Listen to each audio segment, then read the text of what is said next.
Hello! Welcome back. Chapter 18 of the Athena Protocol. We're so close to the end. 7 more chapters left. So, at the end of chapter 17, Jessie is, she's just met with Paulina at the gallery, and Paulina has told her some information about Alex, who was the justice minister in Serbia and Peggy's friend, and is supposedly helping out in this mission to get Gregory Pavlik. And Jessie is starting to think that Peggy might be in danger. So she's heading to Alex's address, his home, where Peggy is meeting with him. Okay, chapter 18 starts on page 221. Why is it that in such a small city, the one route I want to take is now thick with commuter traffic? I weave, scrape, and curse my way in between cars as best I can, but I'm heading to a bottleneck where they are all crammed tightly together. Desperate, I look to the pavement. It's more or less clear if you don't count a couple of outdoor cafe tables. Since Kit's always telling me that obstacles are just there to be overcome, I take her advice and swerve off the road and onto the sidewalk, alarming a couple of passers-by, and I roar through past the traffic. Horns blare at my back, and irate drivers curse at me out their windows, but I use the stress to spur me on. Once I'm past the traffic jam, Amber has me zooming along much quieter residential streets. "Don't kill yourself in the process," she says into my phone's Bluetooth earbud. I don't answer. "You can't help Peggy if you're dead." Boy, she doesn't let up. "Thanks, I hadn't thought of that." She guides me to turn right at the next junction, and then I'm on the road where Alex lives. I can see the gates from where I am, in front of which a couple of armed soldiers stand, protecting the so-called hero of anti-corruption.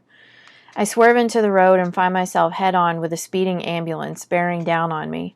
I lean and skid to the right, low to the ground, swerving so sharply that I come off the bike, but I make it out of the way. Just. I pick myself up, then the bike. Alex's front gates are wide open. The ambulance came from there. The top lights are flashing, and the siren begins to wail as it disappears up the road. Through the gates, I can see Alex standing in the driveway. A woman in a housekeeper's uniform is beside him, wringing her hands. I feel my stomach drop, because if he's out there watching, it has to be Peggy in the ambulance. Alex looks up and sees me, a strange girl in a helmet, on a motorcycle, in the road outside his house. I hesitate for a second as the gates start to close. Then I turn around and follow the ambulance. It takes 6 agonizingly long minutes to arrive at the hospital emergency room, and I drop the bike right behind the ambulance and run alongside as the paramedics push the gurney, holding Peggy, through the corridor. Someone talks to me in Serbian, trying to get me to drop back, but I'm sticking to my place, and short of stopping the gurney, there's not much they can do about it until they lift Peggy onto a bed and pull curtains around her. Then the doctor on duty starts listening to Peggy's chest and looks up at me. She says something in Serbian, and I ask her if she speaks English. "Do you know her?" she asks. "Yes." "You need to give us space to work." I nod again. My hand is holding Peggy's, but there's no grip or flicker of movement under my touch. Her eyes are closed, and her breathing is so light and shallow that I can hardly see it. "Please," the doctor says, and she's kind about it. I know she's right. Reluctantly, I let Peggy's hand go and step back as more medics come in. With one more sweep of a green curtain, she's lost to my sight. The others have arrived, and we're waiting in the hospital chapel because Kit was too distraught to stay in the antiseptic-smelling corridor while sick people were wheeled back and forth.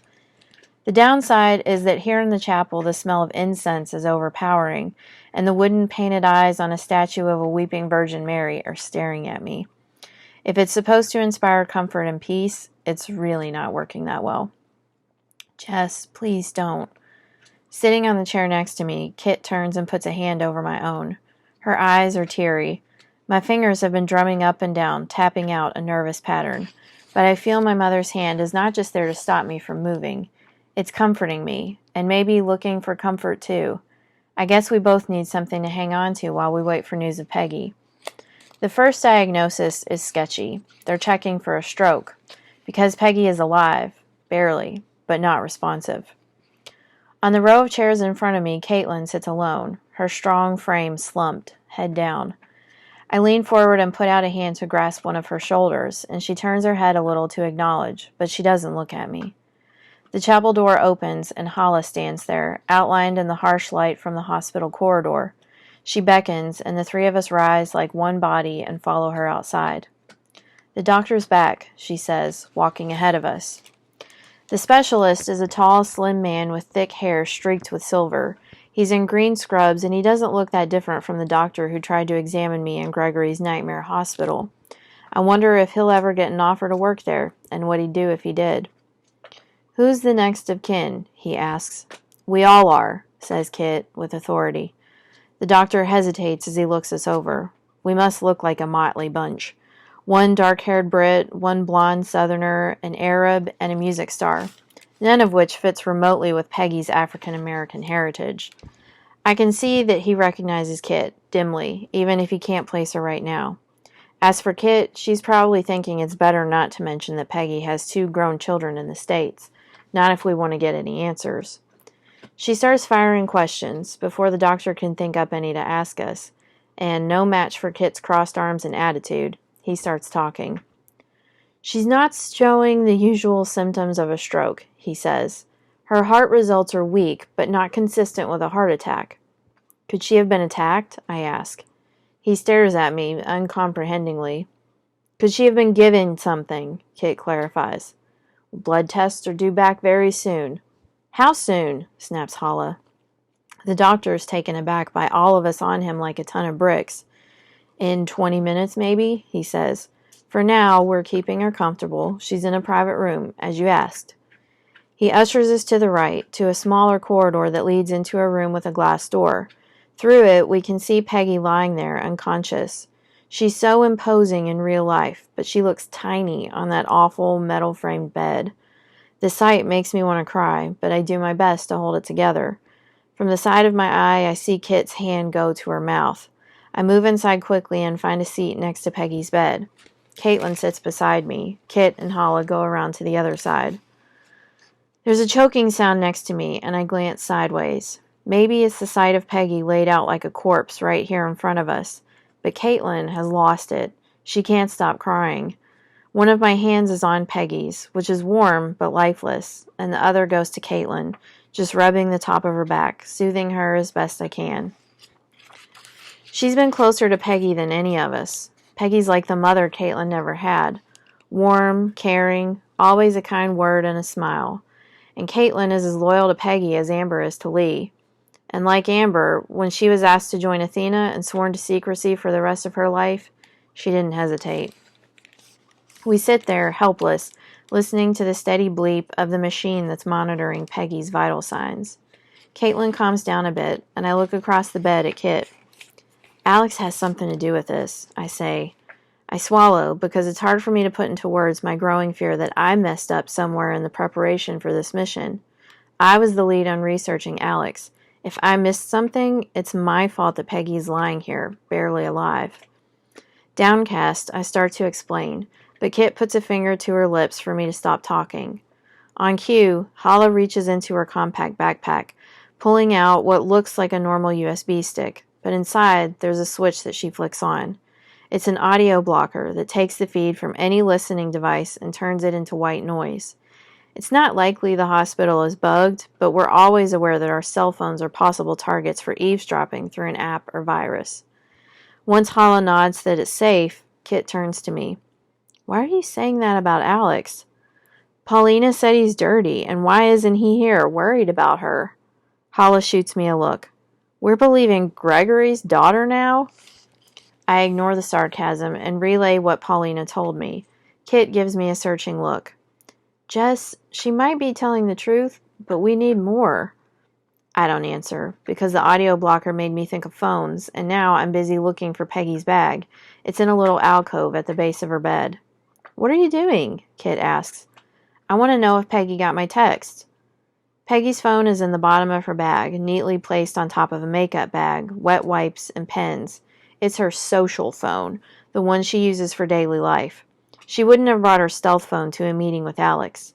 Like Lee and Kit, she only uses that rarely to discuss Athena business if our private network isn't usable for some reason.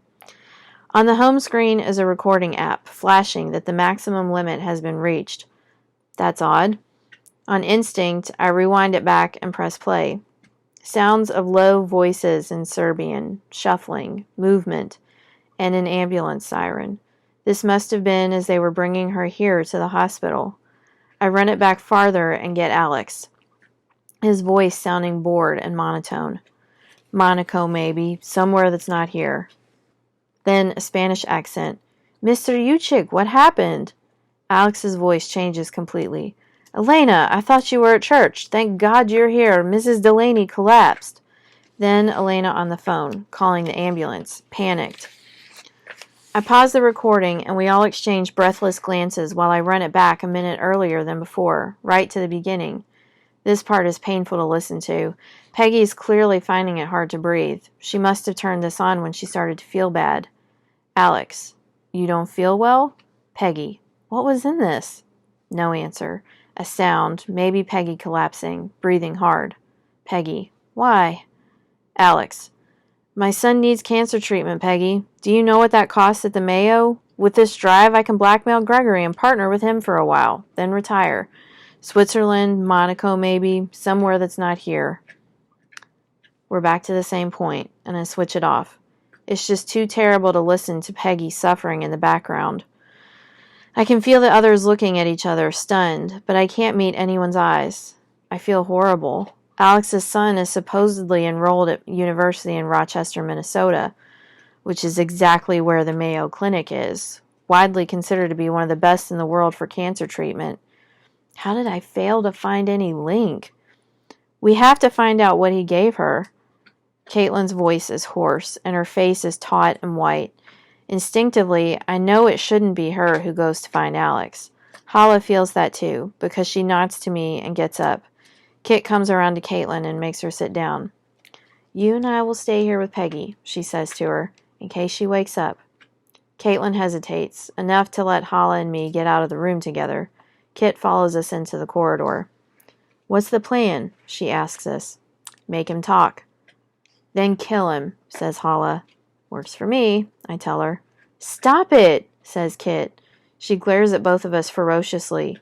Enough with the stupid bravado. You have to stop acting like kids running around with guns and think, she hisses. We shut up and watch her and wait. Alex is still our best hope of getting those girls out of Gregory's hospital alive, she says. He's going to work with Gregory, I start, but I pipe down under Kit's stare. And you're going to make sure he doesn't, she says.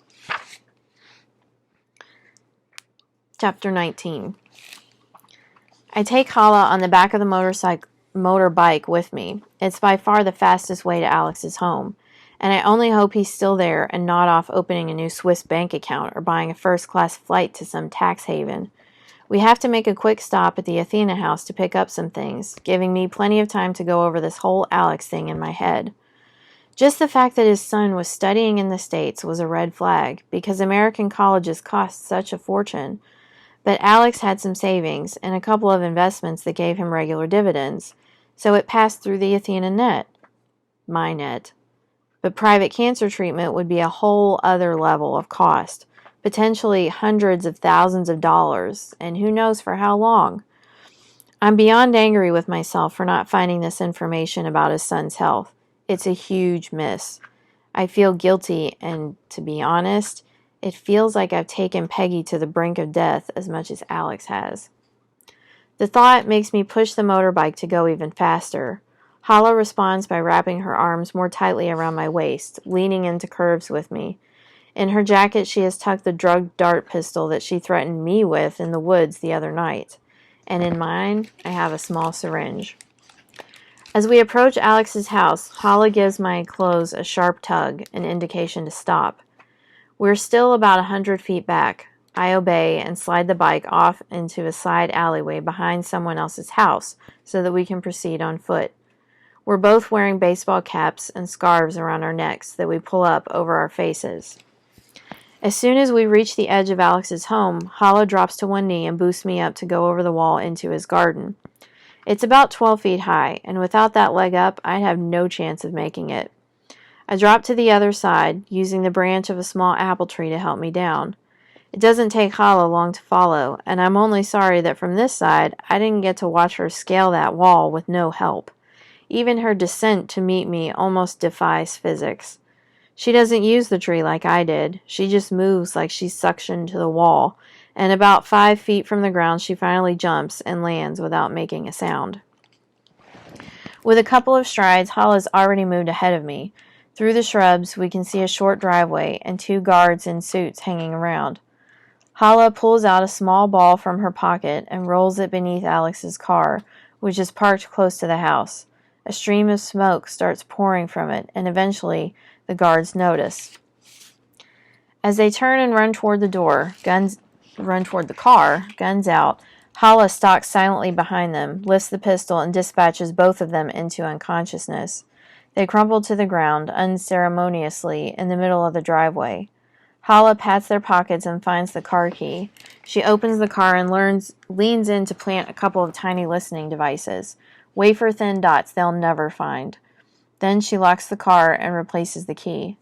Meanwhile, I'm heading for the back door of the house. Hala catches up and trots behind me. The wooden door has 4 small panes of glass in it, through which I can see Alex's housekeeper at the stove. This must be Elena, the one who called the ambulance. Probably too early for Alex's liking. She's facing away from me, watching some kind of TV show streaming on a laptop while she cooks. Quietly, I try the handle, and the door is locked. I glance at Hala, and she nods, knocking out the lowest pane of glass. I put my hand in and open the door from the inside.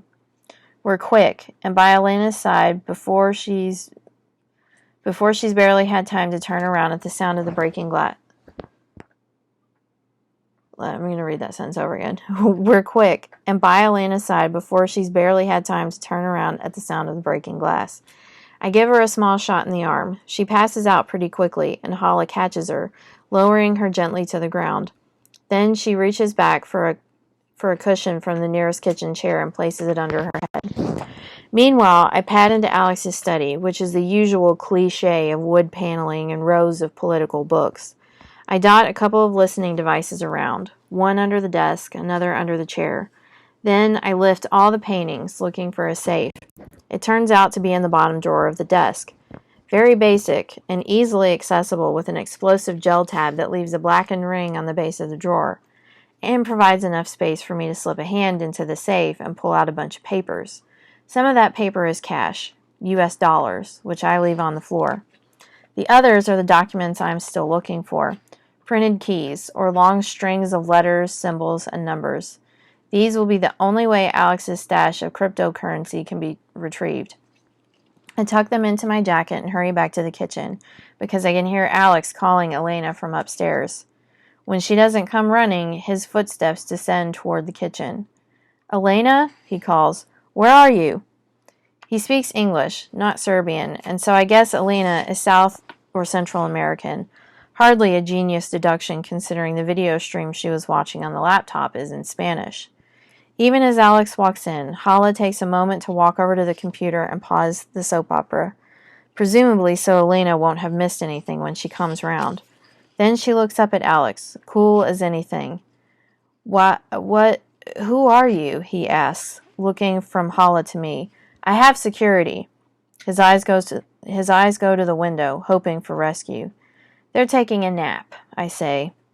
Alex begins to panic. On the counter beside him, a large kitchen knife lies right next to his hand. I move closer to stop him from even thinking about it, but he snatches up the blade, using it to wave me away. He doesn't even know how to hold it properly. Meanwhile, Hala flicks on the recording from Peggy's phone. I can blackmail Gregory and partner with him for a while, then retire. We don't have time for the full rerun, so Hala switches it off and I take a step toward Alex. "What did you give Peggy?" I ask. Alex refuses to answer. I step closer still, and he waves the blade around like crazy, like he's chopping imaginary vegetables in midair. It's the work of a moment to grasp his wrist mid-wave. Then I cuff the side of his head, punch him right in the solar plexus, and twist the knife out of his hand. He leans forward to recover from the punch, both palms spread on the counter, gasping for breath. "What did you give her?" I ask again, losing patience. Still, he hesitates. His breathing is ragged, and it reminds me of Peggy, desperate for air, while Alex watched her suffer. The thought of it, of his lying face, pretending to be Peggy's friend while he slipped her poison, makes my blood boil. I look down at his fingers on the counter, the fingers that were so quick to touch Peggy's that night in the restaurant. How could he? I raise the knife and slam the tip down into the countertop, through Alex's hand. He stares at it for a moment, at his hand pinned to the counter. Then he screams like a baby. Swiftly, Hala whips another knife out of the wooden block by the stove and holds down Alex's free hand like she's ready to skewer that one, too. He freaks. "The cupboard behind me, at the top, taped to the side." Hala drops the knife, grabs a tea towel, and reaches up to check. She brings down a small bottle of fluid that she drops into a plastic bag. I'm close enough to watch the sweat beading on Alex's forehead before it slides down his mottled cheeks. He's panting with fear and, I suppose, the pain from the knife. "Antidote?" I ask. He directs us to another cupboard, another bottle, more tape. A regular pharmacy. While Hala is finding this one, I lay out the plan for Alex. "You're going to arrest Gregory Pavlik immediately, as in this morning," I tell him. "And you're not taking over his business. You're releasing those girls and closing that hospital." It won't be easy. Nothing worth having is. Hala's got everything we need, and she jerks her head at me to say we should go. I give Alex one more look. "If you fail, you'll be extradited for attempted murder, but most likely we'll kill you first. Got it?" "Yes." He looks fearfully at the blade in his hand. I pull the knife out and toss it on the counter while he lifts his bleeding palm and pants with pain. "We'll be watching to see what happens," I tell him as we get to the door. "Who are you?" Seriously? What does he expect me to do? Whip out a business card? I can't stand to look at him anymore. I walk out ahead of Hala and listen with satisfaction as she slams the door behind us. As soon as we've delivered the vials to Peggy's doctor, Hala and I check in with Amber to make sure she has all she needs to take over surveillance of Alex. The audio feed we planted in his home and car, combined with her existing access to his work computer, are all up and live. She'll be able to make sure he's following through on that promise we extracted. But now, it's like Hala and I don't know what to do with ourselves. There's an energy you get from this kind of work, from the adrenaline, I suppose. And having subdued Alex's guards, turned him to our side, and then driven at high speed to the hospital, it's hard to just switch it off. Hala manages, of course. She retreats back into her own private world as we sit down in the waiting room. Half the time, being with Hala is like being alone. She doesn't show much emotion and demands no energy from anyone around her. She's enclosed and contained, and most times I'm grateful for it. Working with her again, to get the poison and antidote from Alex, felt good, like rebuilding something that had broken between us. While I'm thinking about all this, I'm pacing, which is a habit Kit can't stand, so she sends me downstairs to fetch some tea for her, and I motion to Hala to come along to keep me company. We're on the ground floor when her phone rings. Pulling it out of a pocket deep inside her leather jacket, she glances at it and then tells me she needs to go to the bathroom. "Is it your brother?" I ask. I feel like this whole secret phone call thing has dragged on for long enough, always pushed aside for something more urgent. "None of your business," she says. This has to be one of her favorite phrases, but her eyes shift away from mine, and it feels more like an excuse than the usual brush-off. I turn and walk toward the cafeteria, and behind me, Hala goes the opposite way into the restroom. I collect a paper cup and select a bag of green tea for Kit, but then I stop. Maybe it's the remains of the power rush I felt when dealing with Alex, but I feel like it's time to sort that out. I leave the tea on the counter and follow Hala. The end of chapter 19. We will pick up next time with chapter 20, 5 more chapters to go. Hope you are enjoying. See you next time.